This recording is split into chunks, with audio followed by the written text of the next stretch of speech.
ದೇಶ ಅಭಿವೃದ್ಧಿ ಮಾಡ್ತಾ ಇಲ್ಲ, ಅವರು ಅಧಿಕಾರಿಗಳು ಅವ್ರ ಅಭಿವೃದ್ಧಿ ಆಗ್ತವ್ರು. ಮಂತ್ರಿಗಳು ಅಧಿಕಾರಿಗಳು ಒಬ್ಬ ಮಾರ್ವಾಡಿಗೆ ನಮ್ಮೂರಲ್ಲಿ ಮಾರ್ಕೊಂಬಿಟ್ಟವ್ರು. ಯುದ್ಧನೇ ಮಾಡಬೇಕು ಅಂತ ನಮ್ಮಷ್ಟಕ್ಕೆ ಹೋಗಿ ನಾವು ಸುಮ್ಮನೆ ಬದುಕ್ಬಿಡೋಣ ಅಂತ ತೀರ್ಮಾನ ಮಾಡಿದ್ರೇನು? ಸುಮಾರು ಜನ ಬಂದಿರತಕ್ಕಂಥದ್ದು ನನ್ನ ಜಮೀನು ಹೋಗ್ತಾ ಇದೆ, ನನ್ನ ಜಮೀನು ಉಳ್ಬೇಕು. ಲಕ್ಷಾಂತರ ಎಕರೆ ಜಮೀನು ಹೋಗ್ತಾ ಇದೆ. ಮಾನವ ಮರ್ಯಾದೆ ಇಲ್ಲದೆ ಇರತಕ್ಕಂಥ ಸರ್ಕಾರಗಳು ನಮ್ಮ ಭೂಮಿಯನ್ನು ಕಿತ್ಕೊಳ್ಳಿಕ್ಕೆ ಕೊಡ್ತಾ ಇರ್ತಕ್ಕಂಥದ್ದು, ನಮ್ಮ ಅವನ ಹರಾಜು ಮಾಡ್ಲಿಕ್ಕೆ ಕೊಡ್ತಾ ಇರ್ತಕ್ಕಂಥವ್ರನ್ನ ನಾವು ಸುಮ್ಮನೆ ಬಿಡ್ಲಿಕ್ಕೆ ಆಗ್ತದಾ? ನಮ್ಮ ಮಾಲೀಕತ್ವವನ್ನೆಲ್ಲ ಕಿತ್ಕೊಂಡು ಮೂಗಿಗೆ ತುಪ್ಪ ಸೋರ್ತಕ್ಕಂಥ ಕೆಲಸವನ್ನ ಮಾಡಿ ನಮ್ಮ ರೈತರ ಮಕ್ಕಳಿಗೆ ಅವರು ನಮಗೆ ಕೆಲಸ ಕೊಡಲ್ಲ. ನಮ್ಮನ್ನೇನಿದ್ರು ಹೊರಗಡೆ ತಪ್ತಾರೆ. ನಿನಗೊಂದು ಮನೆ ಬಿಟ್ಕೊಡ್ತೀನಿ ಅಂತೇನೆ. ಯಾರ ಅಪ್ಪನ ಮನೆ ಇರೋದು ಬಿಟ್ಕೊಡೋಕೆ ಜಾಗ ಇತ್ತು? ಮಸಾಣ ನೋಡಕ್ ಬಂದಿದೆ 2 ಎಕರೆ ಬಿಡಕ್ಕೆ. ಊರೇ ಇಲ್ಲ ಅಂದಮೇಲೆ ಮಸಾಣ ಯಾರಿಗೆ ಬೇಕ್ರಿ? KDB ಅನ್ನೋದು ಒಂದು ಸಂಸ್ಥೆ 1966ರಲ್ಲಿ ಕರ್ನಾಟಕ ಸರ್ಕಾರ ಸ್ಥಾಪಿಸಿದಂಥ ಒಂದು ಸಂಸ್ಥೆ. ಏನಕ್ಕೆ ಸ್ಥಾಪನೆ ಮಾಡಿದ್ರು ಅಂದರೆ ಅಲ್ಲಲ್ಲಿ ಕೈಗಾರಿಕೆಯಾಗಲಿ ನಮ್ಮ ದೇಶ ಅಭಿವೃದ್ಧಿ ಮಾಡಿ ಅಂತ ಅವ್ರು ಮಾಡಿದ್ರು. 1966ರಲ್ಲಿ ಕರ್ನಾಟಕ ಸರ್ಕಾರ ಮಾಡಿದ್ರು. ಬಟ್ ಇವಾಗ ಇವ್ರು ಏನು ಮಾಡ್ತಾವ್ರೆ ಹೇಳಿ? ಇವಾಗ ಇವ್ರು ಏನು ಮಾಡ್ತಾವ್ರೆ ಅಂದರೆ ನಮ್ಮ ದೇಶ ಅಭಿವೃದ್ಧಿ ಮಾಡ್ತಾ ಇಲ್ಲ, ರಾಜಕಾರಣಿಗಳು ಅವರು ಅಧಿಕಾರಿಗಳು ಅವ್ರ ಅಭಿವೃದ್ಧಿ ಆಗ್ತವ್ರೆ ಈ KDBಯಿಂದ. ಸೊ ಇಲ್ಲಿ ನೋಡಿ, ಇಲ್ಲಿ ನಮ್ಮದೇ ಒಂದು ಉದಾಹರಣೆ. ನಮ್ಮದು ಹನುಮಂತಪುರ, ಬಿದ್ಲೂರು, ಕೋಡಿಪಾಳ್ಯ 485 ಎಕರೆ ಅಕ್ವೈರ್ ಮಾಡಿದ್ದಾರೆ. ನಾವೆಲ್ಲ ರೀತಿ ಹೋರಾಟ ಮಾಡಿದ್ದೀವಿ. ಎಲ್ಲ ರೀತಿ ಹೋರಾಟ ಮಾಡಿದ್ರು 2022ನಲ್ಲಿ 85% ಜನ ನಾವು ಕೊಡಲ್ಲ ಅಂತ ಹೇಳಿದ್ರು ಕೂಡ ಅವ್ರು ತಿರ್ಗಾ ಅದನ್ನು ಜಮೀನು ಬಲವಂತ ಕಿತ್ಕೊಂತ ಇದ್ದಾರೆ. ಯಾಕೆ ಅಂತ ಕಾರಣ ಹುಡ್ಕಕ್ಕೆ ಹೋದಾಗ ಅಲ್ಲೊಂದು ಬಲವಾದ ಕಾರಣ ಸಿಕ್ತು. ಏನಂದರೆ ಮಂತ್ರಿಗಳು ಅಧಿಕಾರಿಗಳು ಒಬ್ಬ ಮಾರ್ವಾಡಿಗೆ ನಮ್ಮೂರಲ್ಲಿ ಮಾರ್ಕೊಂಬಿಟ್ಟವ್ರು. ಸೊ ಅವ್ರಿಗೆ ಲಾಭ ಇದೆ ಇದರಲ್ಲಿ. ನೋಡಿ ಹೆಂಗೆ ಅವರು ಆಡಿಟ್ ಮಾಡ್ತಾರೆ ಅಂದರೆ, ಈಗ ನಮ್ಮಲ್ಲಿ ನೋಡಿ ಮೈನ್ ರೋಡ್ನಲ್ಲಿ 7 ಕೋಟಿ ರೂಪಾಯಿ ಇದೆ ಒಂದು ಎಕರೆ. ನೋಡಿ ಅಲ್ಲಿ ಪಕ್ಕದಲ್ಲಿ ಅವನು ಇದ್ದಾನೆ, ಅಲ್ಲಿ ಕೇಳಿ ನೋಡಿ ಯಾವುದು ಎಷ್ಟಪ್ಪ ಜಮೀನು ಅಂದರೆ 7 ಕೋಟಿ ಅಂತಾನೆ. ನಮ್ಗೆ ಇವ್ರು KDB ಎಷ್ಟು ಕೊಡೋದು? 1.5 ಕೋಟಿ ಕೊಟ್ಟರೆ ಭಾಳ ದೊಡ್ಡದದು. ಸೊ ಹಂಗಾಗಿ 7 ಕೋಟಿನ 1.5 ಕೋಟಿಗೆ ಇವ್ರು ನಮಗೆ ಕೊಟ್ಬಿಟ್ಟು ಆಮೇಲೆ ಇವ್ರು ಅಲಾಟ್ಮೆಂಟ್ ಏನು ಮಾಡ್ತಾರೆ ಅಂದರೆ ಒಂದು 3-3.25 ಕೋಟಿಗೆ ಮಾಡ್ಕೊಂಡ್ಬಿಡ್ತಾರೆ. 1.5 ಕೋಟಿ ಇದಕ್ಕೆ ಹೋಗ್ತೈತೆ ಬೋರ್ಡ್ಗೆ. ಇನ್ನು ಮಿಕ್ಕಿದ್ದು ಯಾರು ತಿಂತಾರೆ? ಅಧಿಕಾರಿಗಳು ಮತ್ತು ಮಂತ್ರಿಗಳು ತಿಂತಾರೆ. ಇನ್ನು 3 ಕೋಟಿ ಅಂತ 500 ಎಕರೆ ಎಷ್ಟಾಯ್ತು ಲೆಕ್ಕ ಹಾಕೊಳ್ಳಿ. ಯಾರು ದುಡಿಬೇಕು? ಎಲ್ಲಿ ಹೋಗ್ಬೇಕಿದು ದುಡ್ಡು? ಹೆಂಗೆ ಭ್ರಷ್ಟಾಚಾರ ಆಗಬೇಕು? ಇದು ಕ್ಯಾಲ್ಕುಲೇಷನ್ ಮಾಡಬೇಕು. ವೇದಿಕೆಯ ಮೇಲೆ ಇರ್ತಕ್ಕಂಥ ಎಲ್ಲ ಹೋರಾಟದ ಸಂಗಾತಿಗಳೇ, ಇಲ್ಲಿ ಸೇರಿರ್ತಕ್ಕಂಥ ಬಂಧುಗಳು,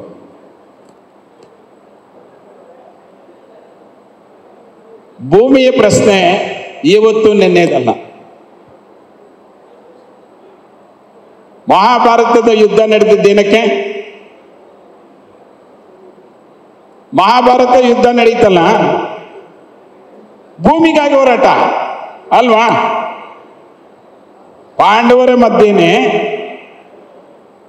ಎಷ್ಟೆಷ್ಟು ಬೇಕು ಒಬ್ಬೊಬ್ಬರಿಗೆ ಅಂತೇಳಿ ಪಂಚಾಯಿತಿಗಳು ನಡೀತು ಅಲ್ವಾ? ಪಂಚಾಯಿತಿಗಳಿಂದ ಇತ್ಯರ್ಥ ಆಯ್ತಾ? ಮಹಾಭಾರತದ ಯಾರು ಪಾಂಡವರು ಕೌರವರ ಮಧ್ಯೆ ರಾಜ್ಯಗಳ ಆಸ್ತಿ ಯಾರಿಗೆ ಸೇರಬೇಕು, ಎಷ್ಟು ಸೇರಬೇಕು ಅಂತಕ್ಕಂಥದ್ದು. ಕಡೆಗೆ ಶ್ರೀಕೃಷ್ಣ ಹೋದ ಪಂಚಾಯಿತಿಗೆ. ಹೋದಂಥ ಸಂದರ್ಭದಲ್ಲಿ 5 ಊರು ಕೊಡಿ ಅಂತಂದ್ರು. 5 ರಾಜ್ಯ ಬೇಡ, 5 ಊರು ಕೊಡಿ ಅಂತಂದ್ರು. ಕೊಟ್ರ? 5 ಸೂಜಿ ಮನೆ ಸುಚ್ಚತಕ್ಕಂಥ ಜಾಗನೂ ಕೊಡುವುದಿಲ್ಲ ಅಂತ ಹೇಳಿದ್ರು ಅಲ್ವಾ? ಶ್ರೀಕೃಷ್ಣ ವಾಪಸ್ ಬಂದ ಮೇಲೆ ತೀರ್ಮಾನ ಮಾಡಿದ್ದೇನು? ಇನ್ನು ಸಂಧಾನಗಳು ಪಂಚಾಯಿತಿಗಳು ಉಪಯೋಗ ಇಲ್ಲ, ಯುದ್ಧನೇ ಮಾಡಬೇಕು ಅಂತ. ಆದರೆ ಯುದ್ಧ ಮಾಡಬೇಕಾದ್ರೆ ಬಲಿಷ್ಠವಾದಂಥ ರಾಜ್ಯ, ಬಲಿಷ್ಠವಾದಂಥ ಸೈನ್ಯ, ಬಲಿಷ್ಠವಾದಂಥ ಶಕ್ತಿ ಇರ್ತಕ್ಕಂಥವ್ರು ದುರ್ಯೋಧನ ಕುಟುಂಬ ಅಲ್ವಾ? ಏನು ಇಲ್ಲದೆ ಇರ್ತಕ್ಕಂಥವ್ರು ಯಾರು? ಪಾಂಡವರು. ಯಾವ ಸೈನ್ಯನೂ ಇಲ್ಲ ಅವ್ರ ಹತ್ರ, ಯಾವ ಸಂಪತ್ತು ಇಲ್ಲ, ಯಾವ ಭೂಮಿನೂ ಇಲ್ಲ. ಆಯ್ತಪ್ಪ, ಇವರು ದೊಡ್ಡ ಸಾಮ್ರಾಜ್ಯ, ಇವರ ಮುಂದ್ಗಡೆ ನಾವು ನಿಂತ್ಕೊಳ್ಳೋಕ್ಕಾಗಲ್ಲ, ನಾವು ನಮ್ಮಷ್ಟಕ್ಕೆ ಹೋಗಿ ನಾವು ಸುಮ್ಮನೆ ಬದುಕ್ಬಿಡೋಣ ಅಂತ ತೀರ್ಮಾನ ಮಾಡಿದ್ರೇನು? ಏನು ಇಲ್ಲದೆ ಇದ್ರು ನಮಗೆ ಹಕ್ಕಿದೆ, ಈ ಆಸ್ತಿಯಲ್ಲಿ ಭೂಮಿ ಪಡೆಯೋದಕ್ಕೆ ನಮಗೆ ಹಕ್ಕಿದೆ. ಆ ಹಕ್ಕನ್ನು ಉಳಿಸ್ಕೊಳ್ಳೋದಕ್ಕೆ ಒಂದು ಮನಸ್ಸು ಇರ್ತಕ್ಕಂಥ ಧೈರ್ಯ ಇದೆ. ಆಸ್ತಿ ಇಲ್ಲದೆ ಇರಬಹುದು, ಸಂಪತ್ತು ಇಲ್ಲದೆ ಇರಬಹುದು, ಸೈನ್ಯ ಇಲ್ಲದೆ ಇರಬಹುದು, ಸಂಪತ್ತಿದೆ. ಯಾವುದು? ಮನಸ್ಸು ಗಟ್ಟಿ ಇರ್ತಕ್ಕಂಥ, ಹೋರಾಟ ಮಾಡ್ತಕ್ಕಂಥ, ಆಸ್ತಿಯನ್ನು ಪಡೆಯೋದಕ್ಕೆ ನನಗೆ ಛಲ ಇದೆ. ಆ ಛಲ ಎಲ್ಲೋ ಸೋಡಾ ಬಾಟಲ್ ಸ್ಪಿರಿಟ್ ಇಲ್ಲ. ಎಷ್ಟು ವರ್ಷ ಅವ್ರು ಮಾಡಿದ್ದು? ಸೈನ್ಯ ಕೂಡಿಸೋದಕ್ಕೆ, ಜನಸಾಮಾನ್ಯರ ಅನುಕಂಪ ಸಂಪಾದನೆ ಮಾಡೋದಕ್ಕೆ ಅಷ್ಟು ವರ್ಷಗಳು, 14 ವರ್ಷಗಳ ಕಾಲ ಎಲ್ಲ ರೆಡಿಯಾಗಿ ಯುದ್ಧಕ್ಕೆ ಬಂದರು. ಯುದ್ಧ ಮಾಡ್ತಕ್ಕಂಥ ಸಂದರ್ಭದಲ್ಲಿ ಇವ್ರದ್ದು ಕಡಿಮೆ ಇತ್ತು, ಅವ್ರದ್ದು ದೊಡ್ಡದಿತ್ತು. ಆದರೆ ದೊಡ್ಡ ಸೈನ್ಯ ಇರ್ತಕ್ಕಂಥವ್ರಿಗೆ ಆತ್ಮಬಲ ಇರಲಿಲ್ಲ. ನೀವು ಗಟ್ಟಿಯಾಗಿ ನಿಲ್ಲುವವರೆಗೂ ನಾವು ಎದುರ್ಕೊಂಡು ಹೋಗೋದಿಲ್ಲ, ನಿಮ್ಮ ಜೊತೆಯಲ್ಲೇ ಇರ್ತೀವಿ ಅಲ್ವಾ? ಯಾರಿಗಾಗಿ ಹೋರಾಟ ಮಾಡ್ಬೇಕು ನಾವು? ಯಾರಿಗಾಗಿ? ಈ ರೈತರಿಗಾಗಿ. ಎಲ್ಲಿ ಅನ್ಯಾಯ ಆಗ್ತಾ ಇದೆಯೋ ಅನ್ಯಾಯದ ವಿರುದ್ಧ ರೈತರಿಗೆ ನ್ಯಾಯ ಕೊಡಿಸ್ಬೇಕು ಅಂತೇಳಿ ಇಲ್ಲಿ ನಾವೆಲ್ಲರೂ ಬಂದಿರ್ತಕ್ಕಂಥದ್ದು. ಈ ರೈತರಿಗೆ ನ್ಯಾಯ ಕೊಡಿಸ್ತೀವಿ ಅಂತಕ್ಕಂಥ ಆತ್ಮಬಲ ನನಗಿದೆ. ಆ ದಿಕ್ಕಿನಲ್ಲಿ ನಾವೆಲ್ಲರೂ ಮುಂದೆ ಹೆಜ್ಜೆ ಹಾಕೋಣ ಅಂತೇಳಿ ನನ್ನ ಕೆಲವು ಅಭಿಪ್ರಾಯಗಳಂತ ಮುಂದ್ಗಡೆ ಹೇಳಿ ನನ್ನ ಮಾತುಗಳನ್ನು ಮುಗಿಸ್ತಾ ಇದ್ದೇನೆ. ಧನ್ಯವಾದಗಳು. ಈ ದಿವಸ ಏನು ನಾವೆಲ್ಲ ಸೇರಿದ್ದೀವಿ, ಬಹುಶಃ ಸುಮಾರು ಜನ ಬಂದಿರತಕ್ಕಂಥದ್ದು ನನ್ನ ಜಮೀನು ಹೋಗ್ತಾ ಇದೆ, ನನ್ನ ಜಮೀನು ಉಳಿಸ್ಕೊಳ್ಬೇಕು ಅಷ್ಟೇ. ಸಿಂಗಲ್ ಅಜೆಂಡಾ ಅಲ್ವಾ? ಕೈ ಎತ್ತಿ, ನನ್ನ ಜಮೀನು ಹೋಗ್ತಾ ಇದೆ, ಉಳಿಸ್ಕೊಳ್ಬೇಕು. ಆದರೆ ದುರಂತ ಏನು ಅಂದರೆ, ಇಲ್ಲಿ ಮೇಲೆ ಕುಳಿತಿರ್ತಕ್ಕಂಥವ್ರದ್ದು ಬಹುತೇಕ ಜಮೀನುಗಳು ಯಾವ ಹೋಗ್ತಾ ಇಲ್ಲ. ಈಗ ಯಾವುದರಲ್ಲಿ? ದಾಬಾಸ್ಪೇಟೆ, ಆನೆಕಲ್ಲು, ನರಸಾಪುರ, ಇನ್ನು ನಮ್ಮ ದೇವನಹಳ್ಳಿ ಇದೆ. ನಮ್ಮ ಶಿಡ್ಲಘಟ್ಟ ತಾಲೂಕಲ್ಲಿ 2800 ಎಕರೆ ಜಗಂಕೋಟೆ ಅಂತಿದೆ, 2800 ಎಕರೆ ನಂದಿ ಕ್ರಾಸ್ ಅಂತಿದೆ, 1000 ಎಕರೆ ಬಾಗೇಪಲ್ಲಿ ಇದೆ, 10,000 ಎಕರೆ ನಂದಿಗುಡಿ ಇದೆ. ಈ ರೀತಿಯಾಗಿ ಬಹುಶಃ ಇವತ್ತು ಲಕ್ಷಾಂತರ ಎಕರೆ ಜಮೀನು ಹೋಗ್ತಾ ಇದೆ. ಇವತ್ತು ಯಾಕೆ ಅವರು ಜಮೀನುಗಳನ್ನ ಅಕ್ವಿಸಿಷನ್ ಮಾಡ್ಕೊಳ್ತಾ ಇದ್ದಾರೆ ಅನ್ನೋದಕ್ಕೂ ನಮ್ಮ ಗೋಪಾಲಣ್ಣವರು ಸೂಕ್ಷ್ಮವಾಗಿ ಹೇಳಿದರು. ನಮ್ಮ ಕೋಲಾರದಲ್ಲಿ ಮತ್ತು ತೆಲುಗಲ್ಲಿ ಒಂದು ಗಾದೆ ಇದೆ, ಏಡ್ಸೇದಾರ ಮಗುಡಷ್ಟೇ ನಾಮಗುಡು ಹೊಸ್ತಾಡ್ಲೆ ಅಂತೇಳಿ. ಏನು 5 ಜನರದ್ದು KIDBಗೆ ಮನವಿ ಕೊಡೋದನ್ನ ಹೇಳಿದ್ರು, ಅದೇ ರೀತಿ 5 ಜನ ಎತ್ತುಗಳು ಮಾರಿ ಎತ್ತುಗಳು ತರಲಿಕ್ಕೆ ಪರ್ಸೆಗೆ ಹೋಗ್ತಾರೆ. ಓದಂತ 5 ಜನ ಬರೋದೇ ಇಲ್ಲ. ಒಂದು ವಾರದಲ್ಲಿ ಎತ್ತು ಮಾರಿ ಎತ್ತು ತರಬೇಕಾಗಿತ್ತು. ವಾರ ಆಯಿತು, 2 ವಾರ ಆಯಿತು, 3 ವಾರ ಆಯಿತು, ಅವರು ಬರಲಿಲ್ಲ, ಎತ್ತುಗಳು ತರಲಿಲ್ಲ. ಅವ್ರ ಬಗ್ಗೆ ಇವತ್ತಿನ ಥರ ಏನು ಮಾಧ್ಯಮಗಳಿರಲಿಲ್ಲ, ಫೋನು ಗೀನು ಗೊತ್ತಾಗಲೇ ಇಲ್ಲ.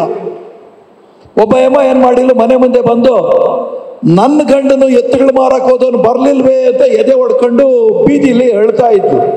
ಇನ್ನು 4 ಜನ ಮನೆಗಳಲ್ಲಿದ್ದವರು ಅವಳು ಅಳ್ತಾ ಇದ್ದಾಳಲ್ಲ, ಅವಳು ಅಳ್ಳೋದ್ರಿಂದನೇ ಅವಳು ಗಂಡ ಮತ್ತು ಎತ್ತುಗಳು ಬರೋದಾದ್ರೆ ನಮ್ಮ ಗಂಡ ಇದ್ರು ಜೊತೆಲಿ ಹೋಗಿವ್ರಲ್ಲ, ಬರ್ತಾರೆ ಬಿಡು, ನಾವ್ಯಾಕೆ ಅಳ್ಬೇಕು, ನಾವ್ಯಾಕೆ ರಿಸ್ಕ್ ತಗೊಳ್ಬೇಕು ಅಂದ್ರಂತ. ಮಾನ ಮರ್ಯಾದೆ ಇಲ್ಲದೆ ಇರ್ತಕ್ಕಂಥ ಸರ್ಕಾರಗಳು, ಲಜ್ಜೆಗೇಡಿ ಸರ್ಕಾರಗಳು, ಭ್ರಷ್ಟ ಸರ್ಕಾರಗಳು ನಮ್ಮನ್ನ ನಿಮ್ಮನ್ನೆಲ್ಲ ಆಳ್ಲಿಕ್ಕೆ ನಾವೇ ಅವರಿಗೆ ಓಟ್ ಕೊಟ್ಟವರು. ಒಂದು ದಿವಸಕ್ಕೆ 50 ಪೈಸಾಗೆ ಮಾರಿಬಿಟ್ಟಿದ್ದೀವಿ ನಮ್ಮ ಹಕ್ಕನ್ನ.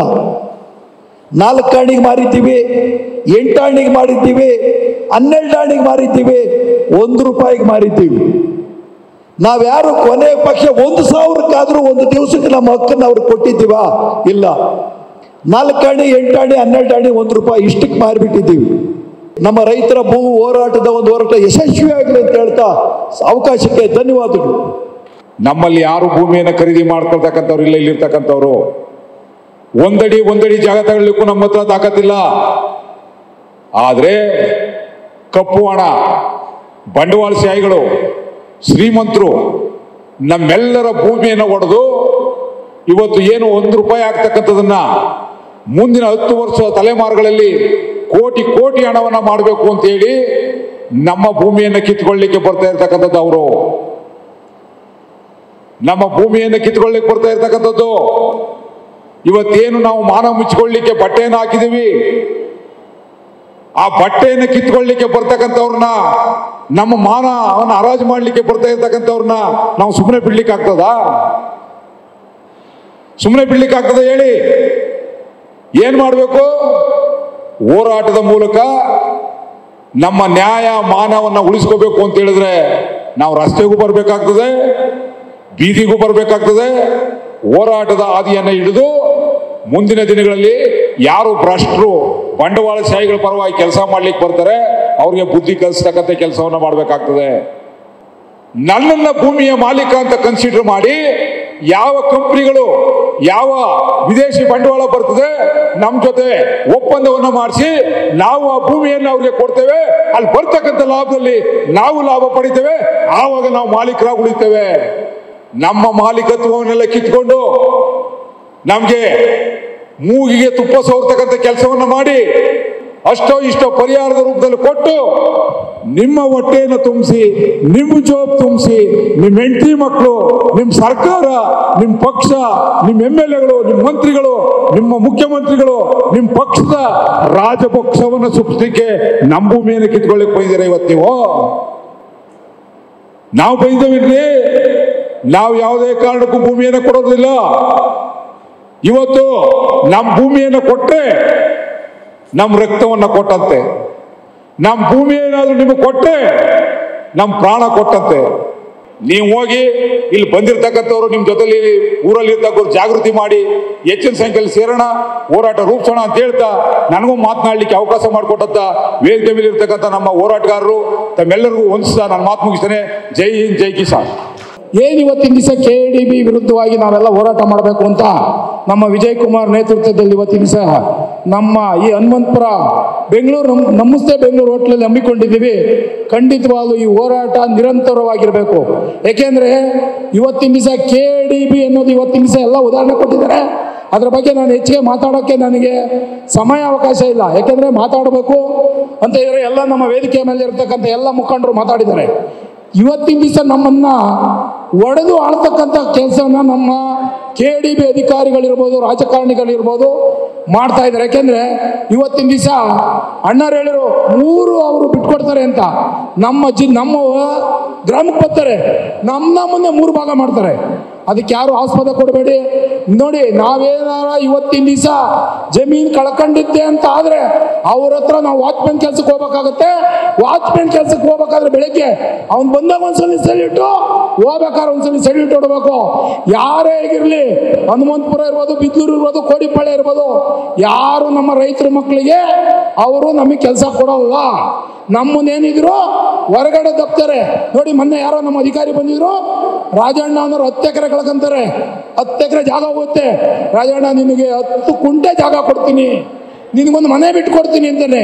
ಯಾರ ಅಪ್ಪನ ಮನೆ ಅದು ಬಿಟ್ಕೊಡೋಕೆ ಜಾಗ ಇರೋದು? ದಯಮಾಡಿ ಹೇಳ್ತೀನಿ ಕೇಳಿ, ರೈತರನ್ನ ಒಗ್ಗಟ್ಟು. ಆಮೇಲೆ ಇನ್ನೊಂದು ಹೇಳ್ತಾರೆ, ಮಶಾಣ ನೋಡೋಕೆ ಬಂದಿದೆ 2 ಎಕರೆ ಬಿಡೋಕ್ಕೆ. ಊರೇ ಇಲ್ಲ ಅಂದಮೇಲೆ ಮಶಾಣ ಯಾರಿಗೆ ಬೇಕ್ರಿ? ಮಶಾಣ ಯಾರಿಗೆ ಬೇಕು? ಊರೇ ಇರಲ್ಲ ಅಲ್ಲಿ, ಮಶಾಣ ಆಗಬೇಕು. ನಾನು ಇಲ್ಲಿ ಅಧಿಕಾರಿ ಕೇಳಿದೆ, ಎಸ್ವಾಗೆ, ಸ್ವಾಮಿಗಳೇ ನಮಗೂ ರೈತರು, ನಾವು ನೋಡಿ ವ್ಯವಸಾಯ ಮಾಡ್ತೀವಲ್ಲ, ನಮ್ಮದು ಒಂಥರ ಇಂಡಸ್ಟ್ರೀಸು. ನಾವು 100 ಜನಕ್ಕೆ ಕೆಲಸ ಕೊಡ್ತೀವಿ, ಕಳಡೆ ಕೇಳೋರಿಗೆ, ಕೂಲಿ ಮಾಡೋರಿಗೆ ಎಲ್ಲರಿಗೂ ಕೆಲಸ ಕೊಡ್ತೀವಿ. ನಮಗೂ ಬದುಕಕ್ಕೆ ಜಾಗ ಬಿಟ್ಕೊಡಿ ಅಂತ ಕೇಳಿದ್ದೀವಿ. ಅದೇ ರೀತಿ ನೋಡಿ, ಇನ್ನೊಂದು ಹೇಳ್ತೀನಿ, ನಾನು ಒಂದೇ ಒಂದು ಕ್ವಶನ್ ಕೇಳ್ತೀನಿ. KDB ಅಧಿಕಾರಿಗಿರ್ಬೋದು, ಮಿನಿಸ್ಟ್ರಿಗಿರ್ಬೋದು, ನಮಗೂ ಅಕ್ಕಿ, ರಾಗಿ, ತೆಂಗು, ಅಡಿಕೆ ಬೆಳೆಯೋಂಥ ಯಾವ್ದಾರ ಕಾರ್ಖಾನೆ ಇದ್ರೆ ನಾವು ಅದನ್ನು ತಯಾರು ಮಾಡೋಕ್ಕೆ ರೆಡಿ ಇರ್ತೀವಿ ಅಂತ ನಾನು ಜಾಗ ಕೊಡಿ, ನಮಗೂ ನಾವು ಆ ಕಾರ್ಖಾನೆ ಹಾಕ್ತೀವಿ ಅಂತ ಕೇಳ್ಕೊಂಡಿದ್ದೀನಿ. ಯಾಕೆಂದರೆ ಎಲ್ಲ ಭಾಳ ಹಸ್ತಿದ್ದೀರಾ, ದಯಮಾಡಿ ಹೇಳ್ತೀನಿ ಕೇಳಿ. ನನಗೆ ಇವಾಗ ಸಮಯದ ಅಭಾವ ಇರೋದ್ರಿಂದ ದಯಮಾಡಿ ಎರಡು ಮಾತಾಡೋದು ಅವಕಾಶ ಮಾಡಿಕೊಟ್ಟಂಥ ವೇದಿಕೆ ಮೇಲೆ ಹಾಸಿರತಕ್ಕಂಥ ಎಲ್ಲ ಮುಖಂಡರುಗಳು ಹಾಗೂ ಬಿದ್ಲೂರು ಕೋಡಿಪಾಳ್ಯ ನಮ್ಮ ಬಂದಿರತಕ್ಕಂಥ ಎಲ್ಲ ನನ್ನ ರೈತರ ಮುಖಂಡರುಗಳು ನಮಸ್ಕರಿಸುತ್ತಾ ನನ್ನ ಎರಡು ಮಾತು ಮುಗಿಸ್ತಾ ಇದ್ದೀನಿ. ಜೈ ಹಿಂದ್, ಜೈ ಕಿಸಾನ್.